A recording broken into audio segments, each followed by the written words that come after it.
I'm your brain coach, Jim Kwik, and in this session, we are going to talk about overthinking and making mistakes. I believe that thinking is good, but overthinking could end things before they even start.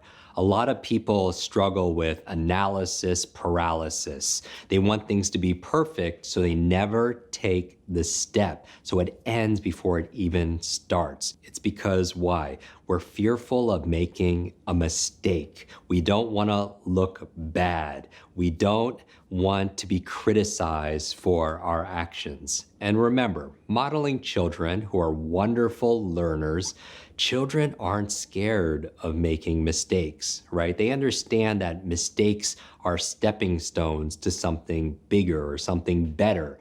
If you've ever watched a child learn how to walk or learn how to talk, they fail most of the time. They fall, they fumble. How many times does a child fall in order to learn how to walk? Hundreds and hundreds of times, but never after the 75th time do they say, okay, that's it. I'm just not going to walk. Children don't do that. They keep on going until they get the result.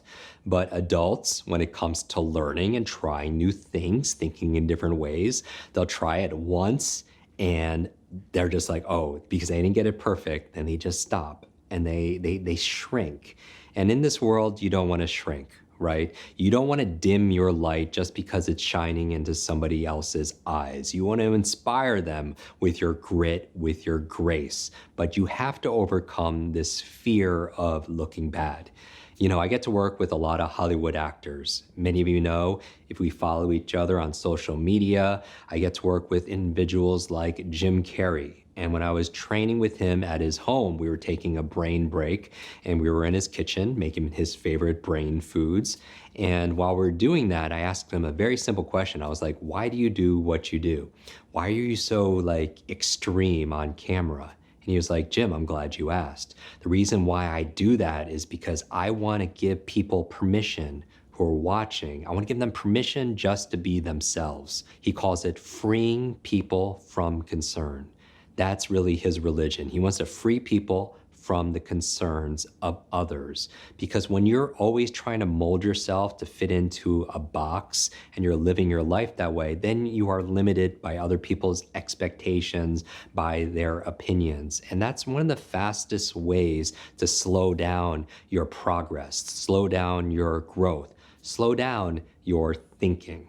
And so here's the reality, and it's not fun to think about, but I want you just to imagine, if you're fearful of other people's expectations or their opinions or how you're gonna look, I spend a lot of time with seniors. I lost my grandmother to Alzheimer's, and going through that process, I spend time at senior centers, I speak to caregivers, and part of it is I love hearing stories because, people have an incredible amount of history through generations. I love learning from that wisdom, and I love helping people to polish off their own memories. But the other thing I hear in those situations is I hear a lot of regret, things that they wish they would have or could have done. And life and living towards your dreams, it can be scary, but you know what's scarier? Regret. And at that point, you hear the biggest regrets people have is somehow they shrunk their life to fit into the expectations or opinions of somebody else. But here's the reality. If you fuel your life by the expectations and opinions of other people, you're gonna run out of gas.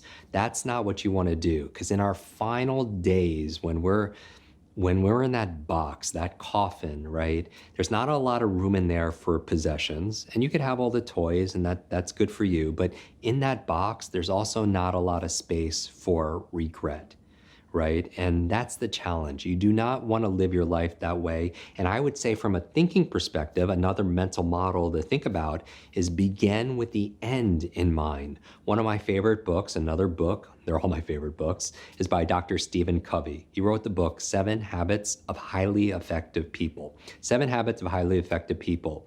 And the 7th habit, by the way, is sharpen the saw. That if you have all this wood to cut and you have a dull blade, you want to sharpen that saw first. You don't want to struggle and suffer and use up a lot of time and focus and energy and have all that angst and pain when you could sharpen your saw. That's smart, doing that first. That's what you're doing right now. You're investing in yourself to sharpen your mind, sharpen your saw, sharpen your thinking, right? And so that's what we're doing right now. But another habit of highly effective people is begin with the end in mind. What do you want people to say about you when you pass? I mean, it's not a comfortable conversation, but I'm your coach here.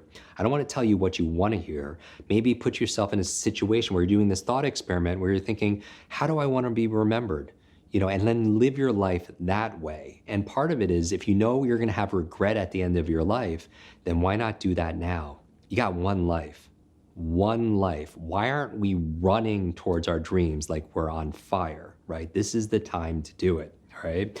And so one of the things that keeps us from doing that, other people's opinions, other people's expectations. Because at the end of our life, other people's expectations, their opinions, our fear of that, none of that's gonna matter.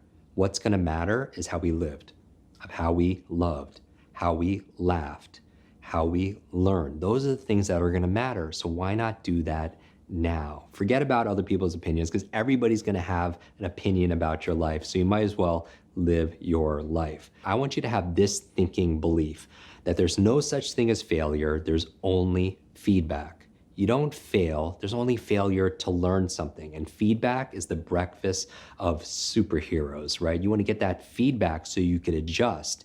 And so when you're making mistakes, the attitude I would have is this. I would try something at least 3 times. Try it once to get over the fear of it. Try it again to get decently good at it. And try it a 3rd time to see if you enjoy it. And when it comes to making mistakes, you make mistakes, but mistakes do not make you.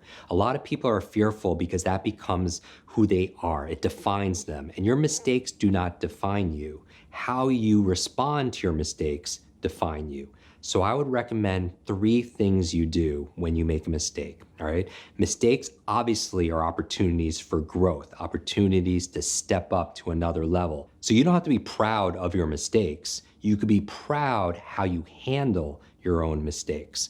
So when you make a mistake, and this is part of my thinking, and you could adopt this if this serves you, I think about 3 things. I wanna make this mistake old, OLD. And of course, it's an acronym so you can remember it. The first thing when you make a mistake, and invariably you do, because if you're a human being doing anything, you make mistakes, right? It means you're trying. So first of all, congratulate yourself for making mistakes. It means you're trying something new. But when you do make a mistake, make it an old mistake, OLD. What does the O stand for? The O stands for own it. You wanna own that mistake. You make a mistake, own it. Do not blame somebody else for that mistake. You take responsibility for it. The L in old stands for learn. You want to learn from your mistakes. That's why you make mistakes, to get feedback so you can make better decisions moving forward. And so why do you make mistakes? You go back and you analyze and you reason and you put on your different hats and you look at it so you can learn from it, so you get that lesson. And finally, the D in old, the O is own the mistake, L is learn from it, the D is don't repeat it. Don't repeat the mistake. Because if you're doing something, let's say you are in a relationship and you start dating this person, you make the same mistake and then you do it again and again, that means you didn't learn from it. Or if you learned from it, you didn't really get it because you're repeating it. Some people tend to make the same mistakes in their business.